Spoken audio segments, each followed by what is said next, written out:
Oi, oi, tudo bem com você? O meu nome é Renata e hoje eu vou te contar um relato além do normal.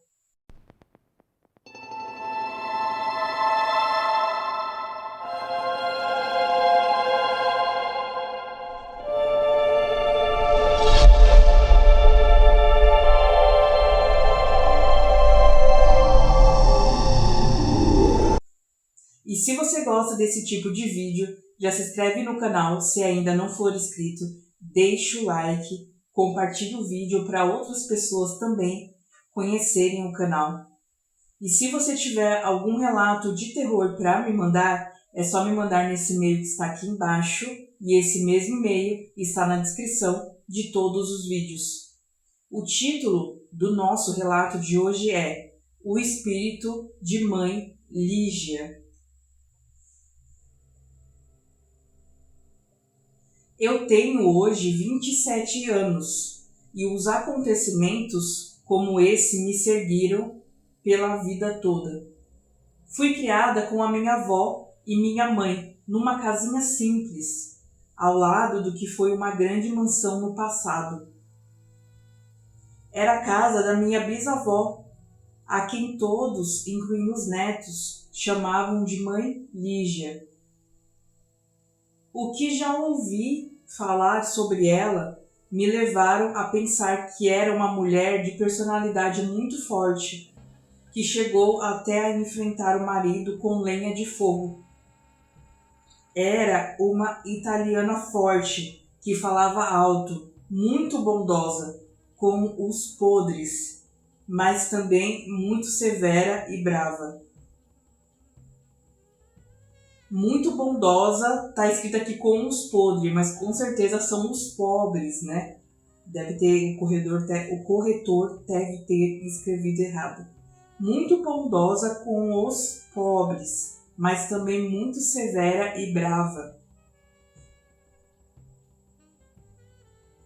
Cheguei a ver, quando pequena, várias vezes os olhos dela me seguirem pela sala. Tem uma pintura dela e do meu bisavô num quarto. Mas o impressionante mesmo é que às vezes eu acordava de noite e via uma figura feminina.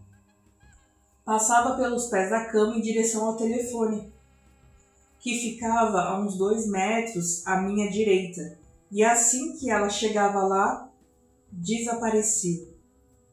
Uma vez, minha avó acordou de noite com um barulho de gente lavando a escada da tal casa. E a escada era perto da janela do quarto onde dormíamos. Esse dia eu não cheguei a acordar, pois minha avó não gostava nem um pouco de nos assustar.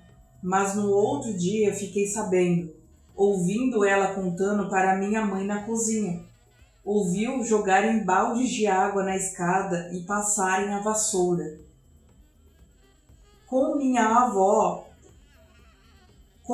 avó achou que talvez fosse pessoas que gostam de usar coisas ilícitas na casa, levantou-se e foi verificar. Mas assim que ela abriu a porta, o barulho parou e a escadaria estava seca. Por muitas dessas, eu sempre soube que tinha alguém ou algo por lá. Algumas pessoas dizem que minha bisavó era má, mas é uma contradição, já que ela brigava com o meu bisavô, que era contra a distribuição de comida que ela fazia para os pobres no domingo. Em todos os domingos, a minha bisavó fazia essa distribuição de comidas para as pessoas pobres. Bom, em uma visita de minhas tias à casa de minha avó, meus primos vieram as 2 irmãs de minha mãe, cada uma com seus filhos. Eu tinha uns 10 anos. A gente passava o dia todo brincando no casarão. abandonado. Eu, minha irmã mais nova, minhas primas Juliana e Luciana e os meus primos Andrei e Anderson. Esse último foi o responsável pelo que aconteceu naquele dia. Então o Anderson foi responsável pelo que aconteceu naquele dia. Começamos a brincar de tentar acertar, com goiabinhas que apanhávamos na árvore. Nossa, que gostoso, hein? Apanhar a fruta da árvore. Ou pegávamos no chão a caixa d'água vazia que ficava em cima do casarão.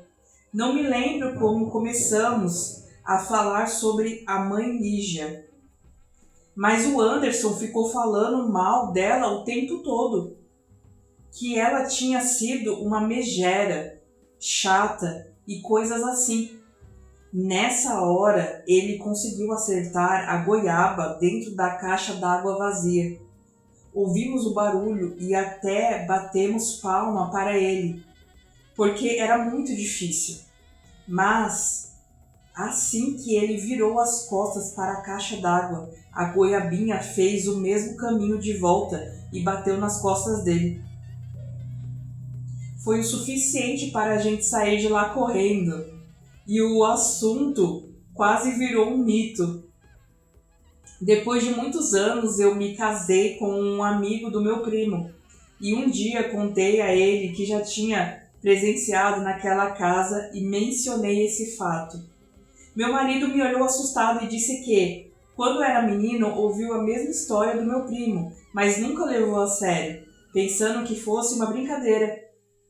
Mas, me vendo falar sobre o que aconteceu, tantos anos depois, ele ficou seriamente assustado. Até hoje, minha avó mora na casa ao lado desse casarão abandonado. Ela me conta que às vezes sente pessoas perto dela, mas nunca disse ser minha bisavó. Mas eu sei que aquela casa é mal assombrada. Quem mandou esse relato foi a Priscila, do Mato Grosso. Eu gostei muito desse relato. Gente, de segunda a sexta-feira, às 18 horas, tem vídeo aqui no Além do Normal, de relatos reais. E sexta-feira, às 23h59, tem o nosso Conto de Terror. Muito obrigada por assistirem até aqui. Um beijo e até o próximo relato. Tchau, tchau.